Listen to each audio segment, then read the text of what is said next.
The cemetery was silent except for the sound of dirt hitting wood.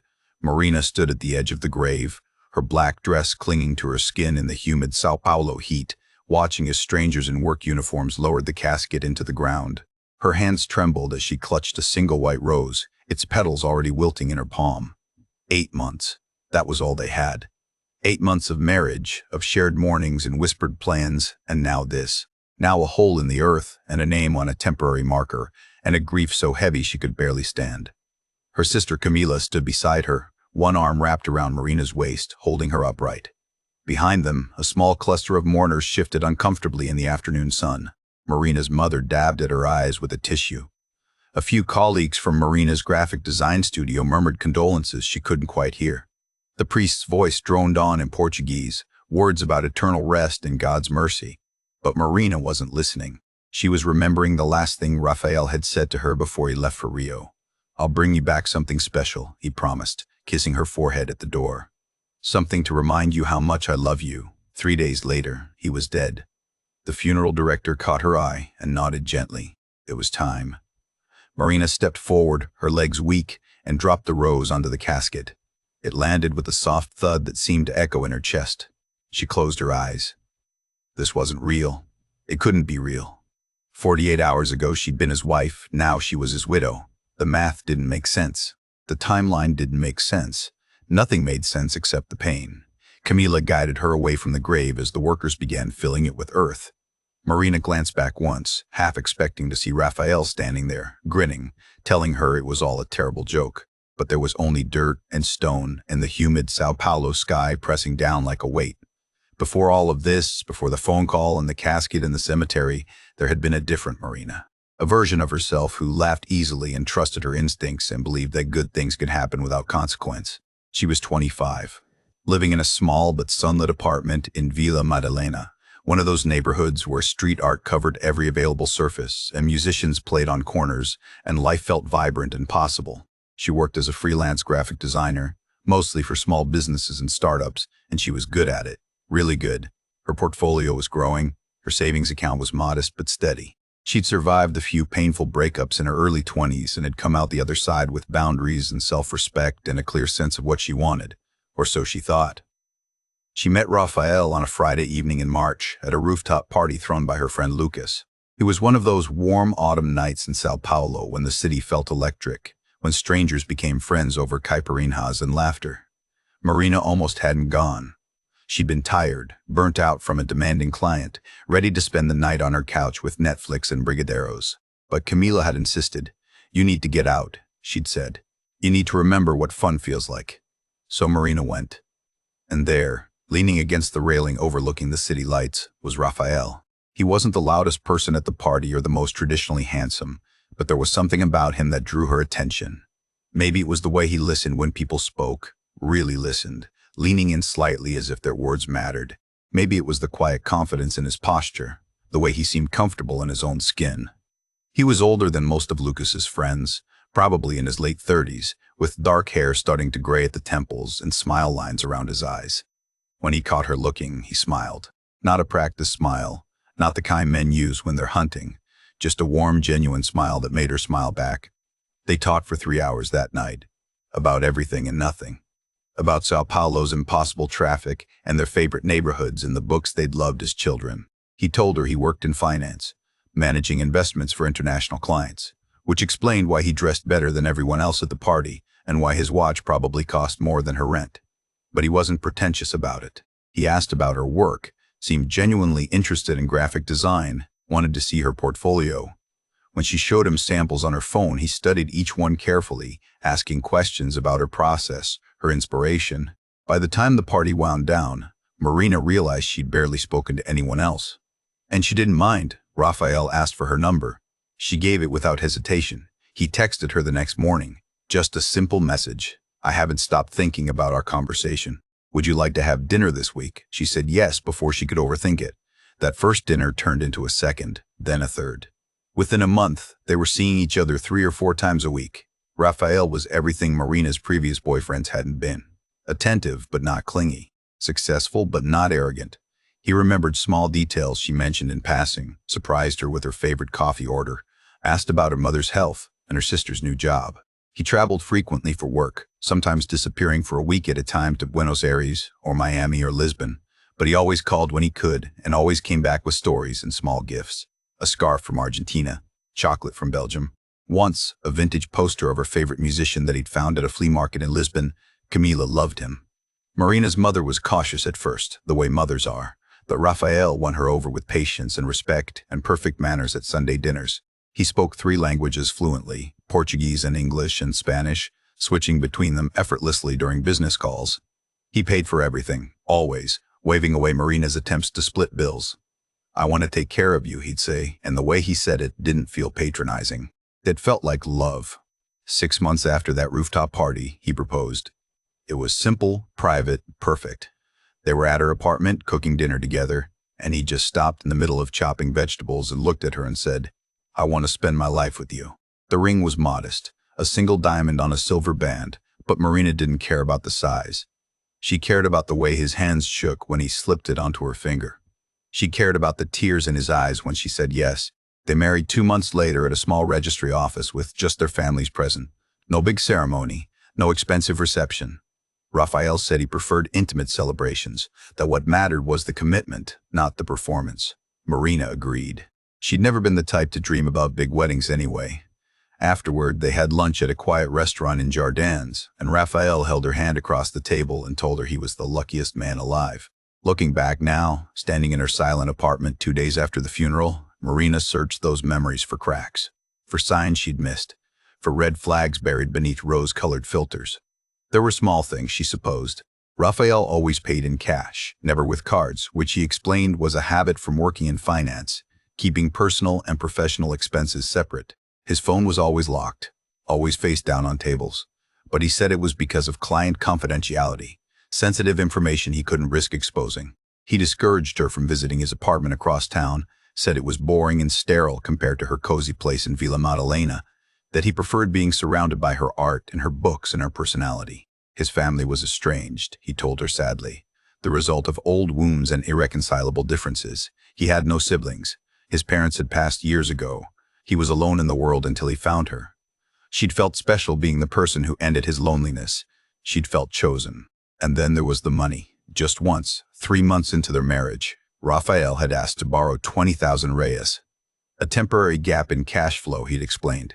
Something to do with a delayed investment return and international banking complications. He'd seemed embarrassed asking, had promised to pay her back within 2 weeks.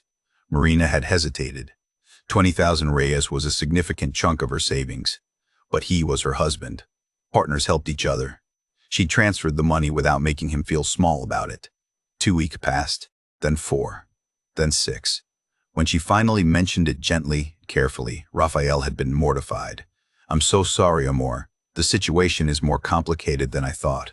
But I promise, another few weeks and everything will clear up." He'd been so apologetic, so loving, making her favorite dinner and holding her close and whispering how lucky he was to have someone so understanding. She'd let it go. What was money compared to love?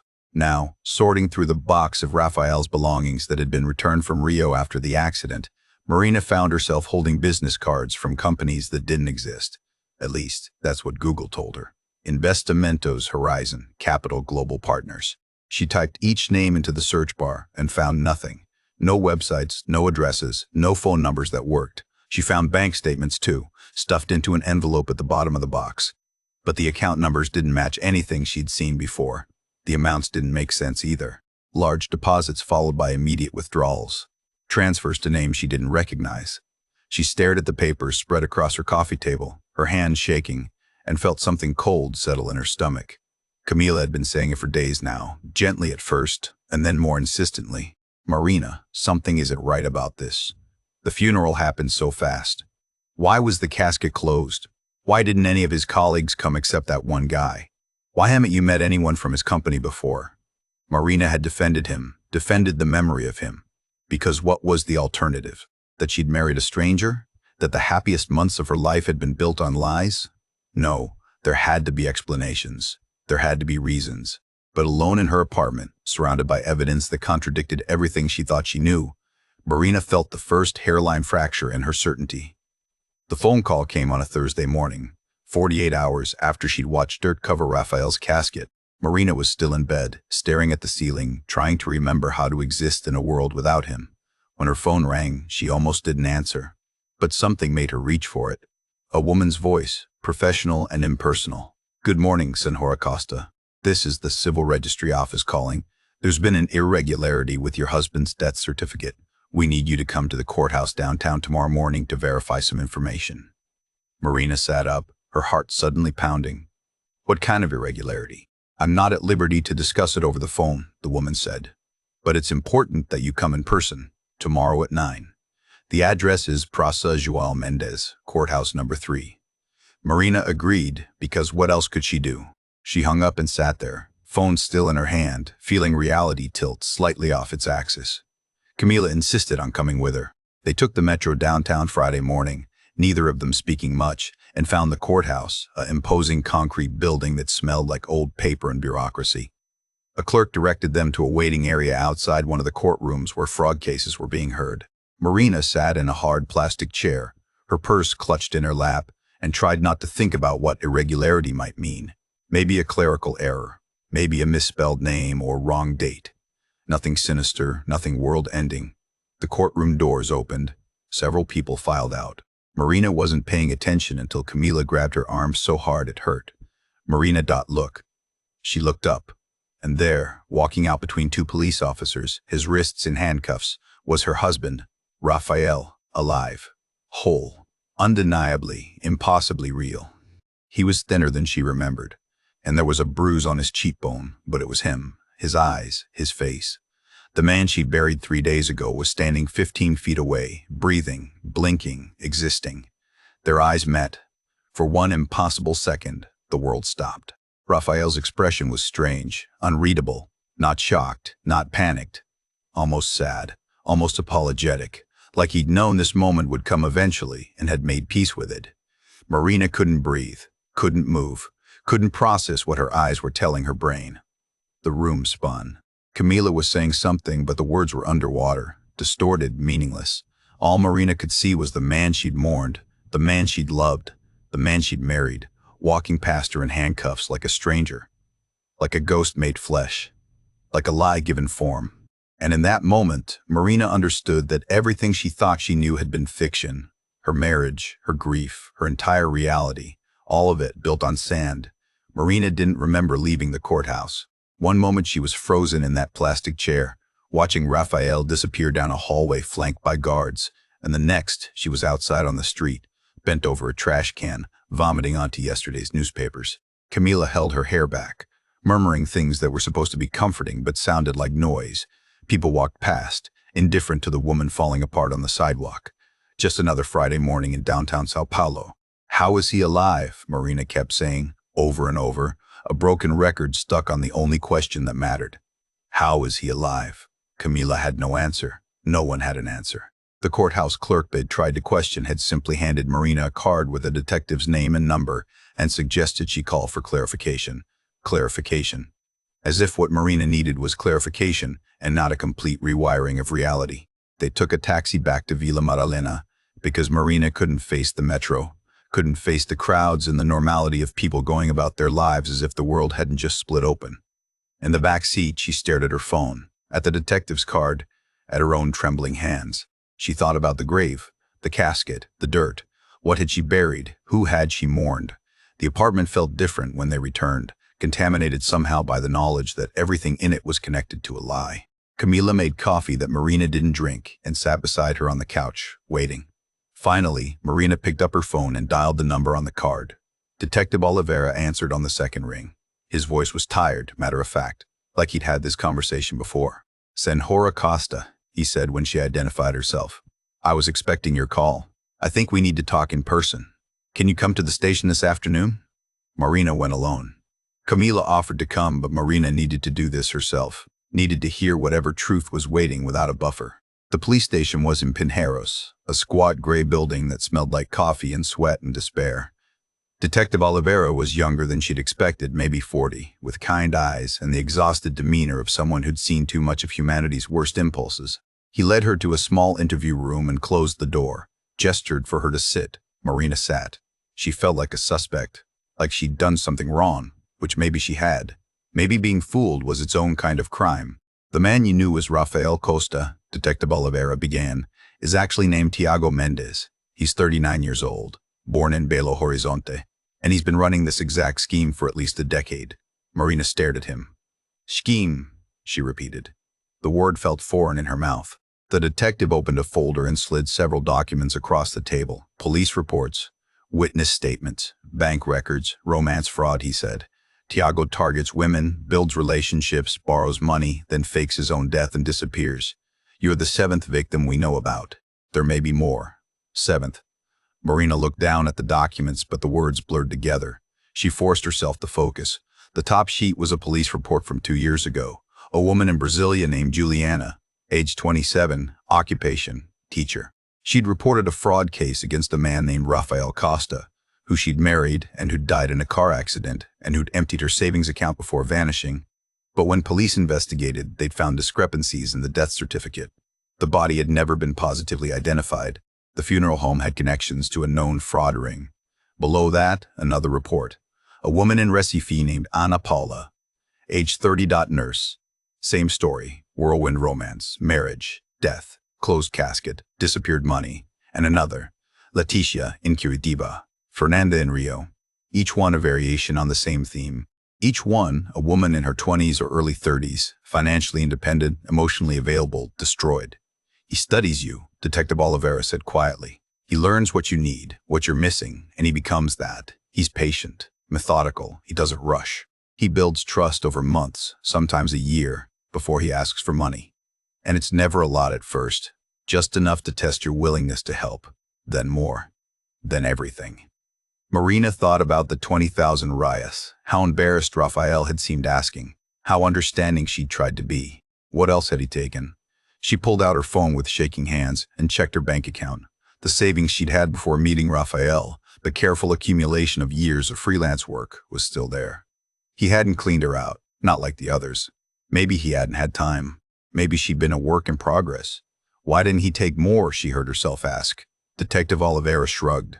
Maybe he got spooked. Maybe he had a better opportunity elsewhere. Or maybe he was planning to come back, play the grieving husband risen from the dead, milk the reunion for everything it was worth. We've seen him do that too. Marina felt bile rise in her throat again. Come back. As if she would have welcomed him. As if her relief and joy at having him alive would have overridden every rational thought. And the horrible truth was, she might have. 3 days ago, if Rafael had appeared at her door with some impossible explanation, some tale of mistaken identity or amnesia or witness protection, she would have wanted so desperately to believe him. The funeral, she said. The casket. What was in it? Sandbags, the detective said, weighted to feel like a body. The death certificate was forged. The hospital administrator who called you doesn't exist. The colleague who arranged the funeral was an accomplice named Paulo. We arrested him yesterday. The funeral home was complicit. They've been running this scam with Tiago for years. We shut them down this morning. Marina closed her eyes. She'd stood at a grave and cried over sandbags. She'd mourned a man who was across town, alive, probably planning his next victim. The humiliation was almost worse than the grief. Almost. How did you find him? She asked. The detective smiled grimly. He got sloppy, used the same phone number for 2 different identities. One of the other victims, Juliana from Brasilia, she never stopped looking for answers. She hired a private investigator who traced the number to an apartment here in São Paulo. We raided it last week, found evidence of at least 7 active fraud cases, including yours. Documents, fake IDs, burner phones, cash. He was living there under another name, already cultivating his next relationship. Marina thought she might be sick again. Who? She started to ask, then stopped. She didn't want to know. Didn't want to picture some other woman going through what she'd just been through, standing where she was standing. I need you to make a formal statement, Detective Oliveira said. Everything you remember about your relationship with Tiago. When you met, what he told you about himself, the money you gave him, the funeral, all of it. It'll help us build the case. Marina nodded. She spent the next 2 hours recounting her own devastation in clinical detail. Camila arrived halfway through with food Marina couldn't eat and sat in the corner, crying quietly. When it was finally done, when every humiliating detail had been documented and signed, the detective walked Marina to the door. One more thing, he said. were contacting the other victims. They have a right to know he's been caught. Some of them might want to meet you, talk to you. It's not required, but some people find it helpful to know they weren't alone. Marina didn't know if she wanted to meet them or if she wanted to crawl into bed and never speak to anyone again. She took the detective's card, promised to call if she remembered anything else, and left. That night, Marina couldn't sleep. She lay in the dark, scrolling through her phone, looking at photos of her and Rafael. Their wedding day, dinners at restaurants, selfies on her couch. In every picture he looked happy, loving, present. She zoomed in on his eyes, searching for some hint of deception, some tell she'd missed. But there was nothing. Just a man who looked like he was in love. She thought about all the moments she'd cherished. The first time he'd cooked for her, making pasta from scratch in her tiny kitchen, flour on his nose, laughing when the dough fell apart. The rainy Sunday they'd spent in bed, reading and talking and ignoring the world outside. The way he'd held her after her mother's cancer scare, solid and calm when she was falling apart. Were any of those moments real, or had every single one been performance calculation, strategy? Her phone buzzed. A message from an unknown number. Senhora Costa, this is Juliana Ferreira. Detective Oliveira gave me your contact. I was one of Tiago's victims in Brasilia. I'm so sorry for what you're going through. If you want to talk, I'm here. Marina stared at the message. Part of her wanted to delete it, to pretend none of this was happening. But another part, a stronger part, needed to know, needed to understand. She typed back, "Thank you. Yes, I'd like to talk." They spoke the next day, a video call that lasted 3 hours. Juliana was small and fierce, with short dark hair and eyes that had seen too much. She'd met Tiago 4 years ago, when he'd called himself Marcelo and worked in import-export. Same pattern, same charm, same slow build of trust. He'd borrowed 60,000 reais from her over the course of their relationship, always with promises to pay it back, always with explanations that made sense in the moment. When he died in a supposed boating accident in Angra dos Reis, Juliana had been shattered. She'd mourned for 6 months before something nagged at her enough to hire an investigator. I found out he was alive a year after the funeral, Juliana said. Living in Rio under a different name, married to someone else. I reported it to the police, but they said there wasn't enough evidence. He'd covered his tracks too well, so I kept looking, kept tracking him. It became an obsession. My therapist said I needed to let it go, but I couldn't. I needed him to face consequences. You never let it go, Marina said. You're the reason they caught him. Juliana's smile was sad. Took 4 years. 4 years of my life spent hunting a ghost. But yes, I'm glad he's finally facing justice. I just wish it hadn't taken so long. Wish there weren't so many of us. Over the next week, Marina spoke to 3 more of Tiago's victims. Ana Paula from Recife, who'd nearly taken her own life after his death, who'd spent 2 years in therapy rebuilding her ability to trust. Fernanda from Rio, who'd lost her apartment and moved back in with her parents after he'd convinced her to invest her savings in a fake business venture. Leticia from Curitiba, who'd been pregnant when Tiago disappeared, who'd raised her daughter alone believing the father was dead until Detective Oliveira called her last week. Each story was a mirror of Marina's own. Each woman described the same charm, the same attentiveness, the same slow erosion of boundaries. Tiago was a chameleon. For Juliana, the teacher, he'd been intellectual and cultured, quoting poetry and discussing philosophy. For Ana Paula, the nurse, he'd been caring and sensitive, asking about her patients and her emotional well-being. For Marina, the designer, he'd been creative and visually oriented, appreciating her art and her aesthetic sense. He became whatever they needed, and then he took what he wanted. The preliminary hearing was scheduled for 3 weeks after Marina's encounter at the courthouse. She attended, sitting in the back row with Camila beside her and Juliana on her other side. Juliana had flown in from Brasilia specifically for this, had taken time off work and booked a hotel because she needed to see him in person, needed to watch him answer for what he'd done. Tiago was led into the courtroom in handcuffs and an orange jumpsuit. He looked smaller than Marina remembered, diminished somehow. His eyes scanned the gallery and landed on the row of women watching him. Marina, Juliana. Ana Paula, who'd driven 8 hours from Recife, Fernanda Leticia with her 4-year-old daughter on her lap. 7 victims in one room, 7 lives he'd destroyed, 7 women who'd loved a man who didn't exist. Something flickered across his face. Not quite regret, not quite shame. Just a weary recognition, like an actor acknowledging his audience at the end of a long run. The charges were read. Multiple counts of fraud, identity theft, forgery, emotional damages. His lawyer, a bored-looking public defender, entered a plea of not guilty. The judge set a trial date for 4 months out. Bail was denied due to flight risk. The whole proceeding took 15 minutes. Afterward, outside the courthouse, the women stood together in an awkward cluster. What do you say to people bound together by shared devastation? How do you comfort someone whose pain is identical to your own? Juliana spoke first. I'm glad you all came, she said. I know it's hard, but I think we needed to see him. Needed to remind ourselves that he's real and what he did was real and we're not crazy. Ana Paula nodded, wiping her eyes. I kept thinking I'd imagine how bad it was, that I was being dramatic. But seeing all of you, hearing your stories, we're not dramatic. We're survivors. Marina wasn't sure she felt like a survivor yet.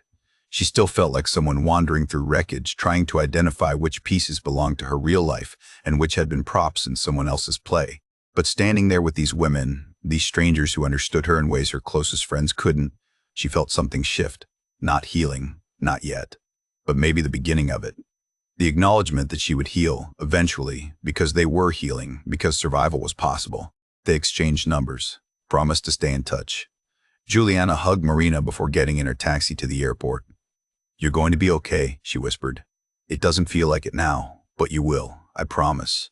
Marina wanted to believe her. She went home to her apartment in Villa Madalena, to the space that still smelled like Rafael's cologne, and still held his books, and still contained the ghost of who she'd been before. She looked at the photos on her wall, the memories that were simultaneously real and false, precious and worthless.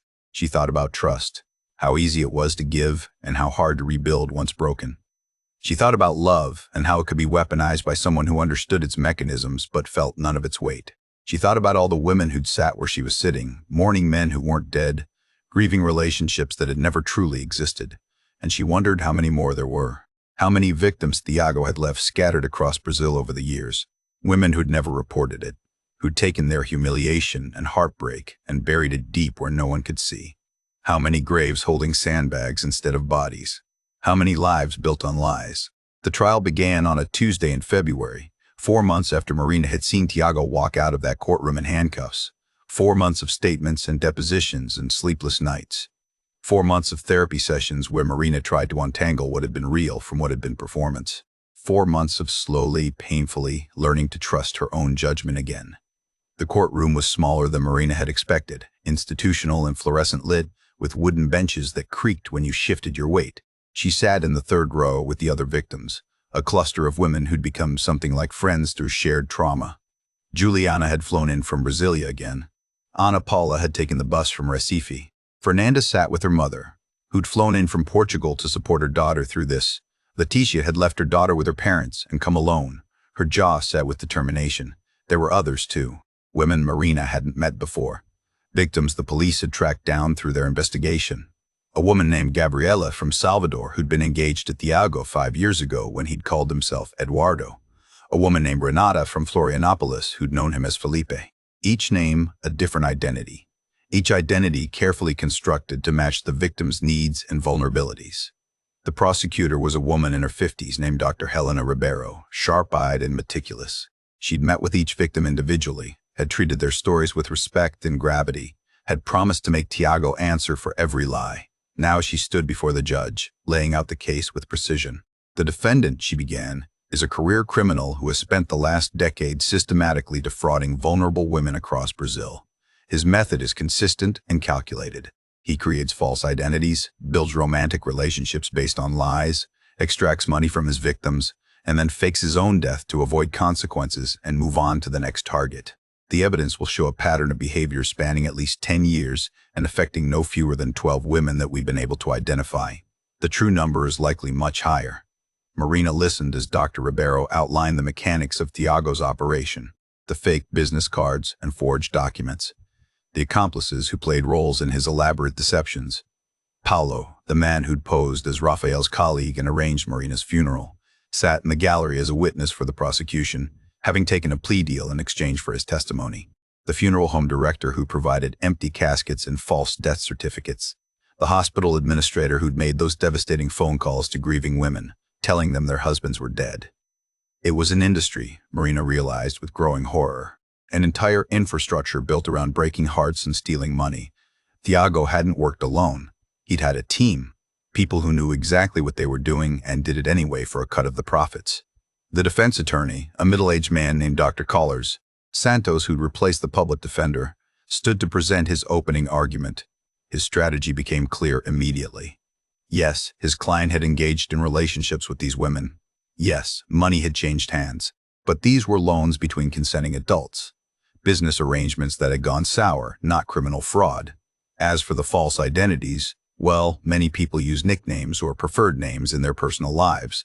And the deaths, misunderstandings, miscommunications. His client had never explicitly claimed to be dead. That was an assumption made by others. Marina felt rage bubble up in her chest, misunderstandings. As if she'd somehow imagined the funeral, the casket, the grave. As if her grief had been a misinterpretation of events rather than a deliberate manipulation. The prosecution called its first witness. Juliana took the stand, her voice steady despite the trembling in her hands. She recounted meeting Tiago 4 years ago, the romance that had swept her off her feet, the money she'd loaned him, the phone call about the boating accident. Dr. Ribeiro walked her through every detail, establishing the pattern. "When did you first suspect something was wrong?" Dr. Ribeiro asked. 6 months after the funeral, Juliana said. "I was going through his things and found a phone I'd never seen before. When I charged it, there were messages from other women. Flirtatious messages, recent messages, from after he was supposed to be dead." The defense attorney cross-examined her aggressively, trying to paint her as a spurned lover making accusations out of bitterness. But Juliana didn't break. She'd lived with this for 4 years. She'd built her case piece by piece, had documented everything. When documented everything, Santos suggested she misunderstood the nature of her relationship with Tiago, that perhaps it had been more casual than she'd believed. Juliana's laugh was sharp and humorless. "We were married," she said, pulling out a marriage certificate and holding it up. "We had a ceremony, witnesses, legal documentation. Does that seem casual to you?" Ana Paula testified next, her voice breaking as she described finding Tiago's body in a morgue, or what she'd been told was his body. The funeral home had discouraged her from viewing it, had said the injuries from the car accident were too severe, too traumatic. She'd believed them because why wouldn't she? Who lies about something like that? "I tried to kill myself," Ana Paula said quietly, looking directly at Tiago for the first time. 3 months after you died. I couldn't handle the grief, couldn't imagine living in a world without you. My sister found me in time. I spent a week in the hospital. Another 6 months in intensive therapy. And you were alive the whole time, living somewhere else, loving someone else. Did you ever think about that? About what your death would do to the people who loved you?" Tiago's expression remained neutral, almost blank.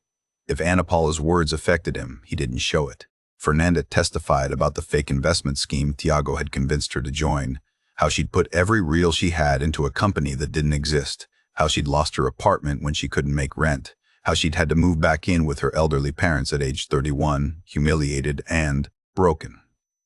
Leticia testified about raising a daughter alone, about telling that little girl that her father was dead, about the complicated grief of mourning someone while also raising their child.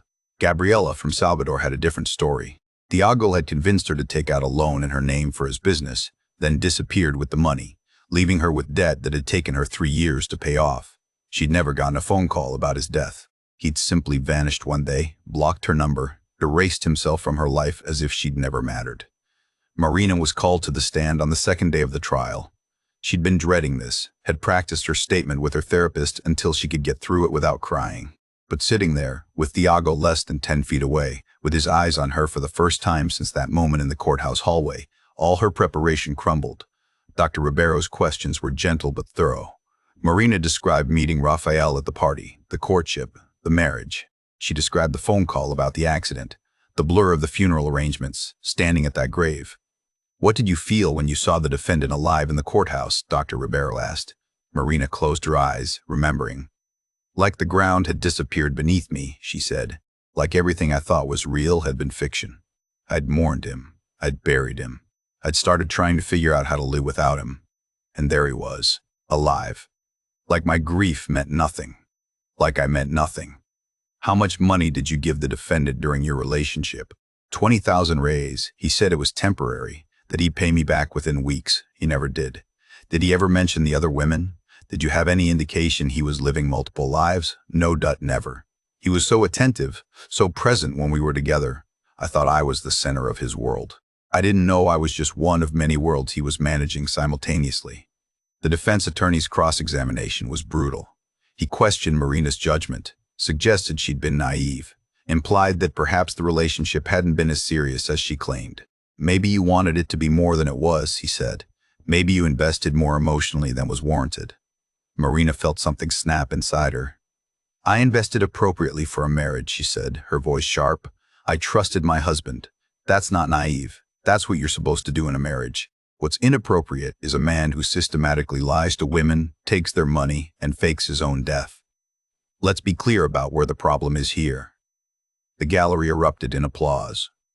The judge gabbled for order, but Marina saw the smallest hint of a smile on her face. The prosecution's case took 3 days to present. 12 victims, dozens of documents, bank records showing the flow of money from victims to Thiago's various accounts, testimony from Paolo about how they'd orchestrated the fake funerals, testimony from the funeral home director who'd provided the empty caskets and falsified paperwork, evidence of at least 15 different identities Thiago had used over the years, complete with fake IDs, social media profiles, and employment histories. Dr. Ribeiro presented a psychological evaluation from an expert who'd interviewed Thiago. The psychologist testified that Thiago exhibited traits consistent with antisocial personality disorder, characterized by a lack of empathy, a pattern of manipulative behavior, and an ability to mimic emotional responses without actually feeling them. He understood what people wanted to hear and see, the psychologist explained. He could perform love convincingly because he'd studied it like a script, but there was no genuine emotional connection. These women were marks, not partners. The defense called only one witness, Thiago himself. It was a calculated risk. Dr. Santos clearly hoped his client's charm would work on the jury the way it had worked on his victims. And for a moment, watching Thiago take the stand, Marina saw it. The confident posture, the earnest expression, the slight vulnerability in his eyes that made you want to trust him, to believe him, to help him. He told a story about a difficult childhood, an absent father, a mother who'd struggled with addiction. He learned early that the world was cruel and you had to take care of yourself because no one else would. The relationships with these women had been real, he claimed, at least in the beginning. He cared about them. But life was complicated. Things happened. Misunderstandings snowballed. As for the money, he'd always intended to pay it back. The fake deaths had been panic responses, mistakes made in moments of weakness when he'd felt overwhelmed and trapped and didn't know how else to escape.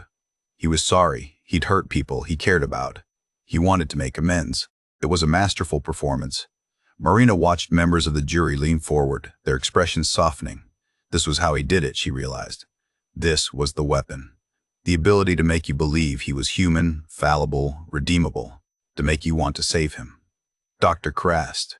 Ribeiro destroyed him on cross-examination. She walked through each victim chronologically, forcing Thiago to account for the timeline. If you cared about Juliana, why were you already cultivating a relationship with Ana Paula while still married to her? If the fake deaths were panic responses, why did you have the infrastructure in place? Why did you have accomplices ready? Why did you use the same funeral home for multiple victims? Thiago's composure cracked.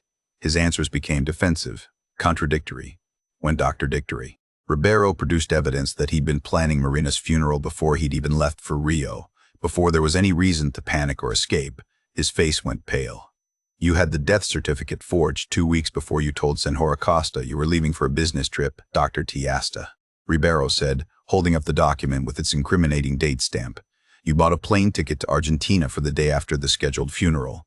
You'd already moved money out of your shared accounts. This wasn't panic. This was premeditation. This was a plan. Thiago had no answer. The mask had slipped. The jury saw it. Closing arguments happened on Friday afternoon. Dr. Ribeiro was concise and devastating. This is a man who weaponizes love, she told the jury. He studies vulnerability and exploits it. He doesn't see victims. He sees opportunities. Every relationship was a con from the beginning. Every promise was a lie. Every death was an exit strategy. The evidence is overwhelming. The pattern is undeniable. The defendant is guilty of every charge. The defense's closing argument was weaker, relying on reasonable doubt and the complexity of human relationships. But the evidence was too solid, the pattern too clear. When Dr. Santos sat down, he looked like a man who knew he'd lost. The jury deliberated for 6 hours. Marina spent that time in a cafe across from the courthouse with the other victims, drinking coffee that tasted like ash and trying not to think about the possibility of acquittal. What if he walked free? What if the jury believed his performance? What if all of this had been for nothing? When the call came that the jury had reached a verdict, they filed back into the courtroom in silence. Marina's heart hammered against her ribs. She reached for Juliana's hand on one side, Anna Paula's on the other. They sat there, a chain of broken and rebuilding women, and waited. The jury foreman stood, guilty on all counts. The courtroom exhaled collectively. Someone sobbed. Marina felt tears streaming down her face, but she wasn't sure if they were relief or grief or exhaustion or all three. Beside her, Juliana was crying too, and Anna Paula and Fernanda. 4 years of hunting, years of therapy and trauma and rebuilding. And finally, accountability. The judge scheduled sentencing for 2 weeks later. Marina attended that too, needing to see it through to the end. Tiago stood in his orange jumpsuit as the judge read the sentence. 12 years in prison for fraud, 5 years for identity theft, 3 years for emotional damages, a rarely prosecuted charge that Dr. Ribeiro had fought to include. The sentences would run consecutively, not concurrently, 20 years total. 20 years. Tiago would be nearly 60 when he got out. Marina would be 45. Juliana would be 50. All those years he'd stolen from them, he'd spend locked away. The judge looked at Tiago directly. "You treated human beings as commodities," she said. "You exploited their capacity for love and turned it into a business model.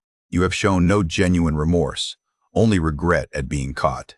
This sentence reflects the severity and systematic nature of your crimes. I hope the victims find some measure of peace knowing you will face consequences for what you've done." Tiago was led away. Marina watched him go, this man who'd been her husband and her ghost and her nightmare. She waited to feel something, vindication maybe, or closure. But mostly she just felt tired. Tired and empty and ready for this chapter to finally end. Outside the courthouse, the victims gathered one last time. Some would stay in touch, Marina knew. She and Juliana had already planned to meet for coffee the next time Marina was in Brasilia. But others would drift apart, would want to leave this experience behind and never look back. Both responses were valid. There was no right way to heal from this. A reporter approached, asking for statements, but Dr. Ribeiro shooed her away. These women had given enough. Their trauma wasn't content. Their survival wasn't a story for the evening news. Marina took the metro back to Vila Madalena alone. She walked through her neighborhood, past the street art, the musicians, and the cafes full of people living their uncomplicated lives. She thought about the grave she'd stood at 9 months ago, crying over sandbags and lies. She thought about the version of herself who'd believed in Rafael, who'd loved him, who'd mourned him. That Marina felt like a different person, younger, more trusting, more naive maybe, though she was trying not to think of it that way. She loved honestly. That wasn't a failure. It was his dishonesty that was the crime. Her apartment still had traces of Rafael in it. His books that she kept meaning to donate, a coffee mug he'd favored, a shirt in the back of her closet that still smelled like his cologne. She'd been holding on to these things like evidence, proof that something about their relationship had been real. But standing in her living room now, with the trial over and the sentence delivered, Marina realized she didn't need proof anymore. The relationship had been real to her, and that was what mattered. That her love had been genuine even if his hadn't been. That she'd shown up authentically even if he'd been performing. She gathered the books, the mug, the shirt, put them in a box. Tomorrow she'd take them to a donation center. Tonight she just needed to put them out of sight. Marina made dinner, something simple, and ate it standing at her kitchen counter while scrolling through messages from friends and family who'd been following the trial. Her mother had sent a long text about how proud she was, how strong Marina had been. Camila had sent a dozen heart emojis and a promise to come over this weekend with wine and pizza. Her therapist had checked in, reminding Marina that the end of the trial might bring up complicated emotions and that she was available if Marina needed to talk. Later, Marina lay in bed in the dark, staring at her ceiling. She thought about all the graves scattered across Brazil holding sandbags instead of bodies, all the women who'd mourned men who weren't dead, all the lives built on lies, and she thought about what Detective Oliveira had said months ago. Some ghosts are harder to bury than others. Rafael was in prison now. Tiago, whatever his real name was, beneath all the identities and performances, he would spend the next 20 years locked away. But the ghost of who he'd pretended to be, the ghost of the relationship Marina had believed in, that would take longer to bury. Maybe years. Maybe forever. Maybe that was okay. Maybe you didn't have to completely bury the ghosts to move forward. Maybe you just had to stop letting them haunt you. Marina closed her eyes. Tomorrow she would wake up and go to work and live her life. She would design logos and meet friends for coffee and slowly, carefully, learn to trust again.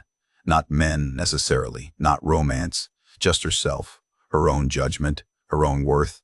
The grave in the cemetery was still there, empty and waiting. Maybe someday Marina would go back, would stand at that plot of earth one more time. Maybe she'd say goodbye properly, not to Rafael who'd never existed, but to the version of herself who'd believed in him. The woman who'd stood there 9 months ago, broken and grieving and deceived. Or maybe she wouldn't. Maybe some graves were better left unvisited. Some goodbyes better left unsaid. Marina pulled her blanket up to her chin and let herself drift toward sleep. Outside, São Paulo hummed with life. Millions of people going about their nights, carrying their own stories of love and loss and survival. Marina was just one of them now. Not a victim anymore, not defined by what had been done to her, just a woman, 25 years old, still learning, still healing, still here. And that, she thought as sleep finally took her, was enough.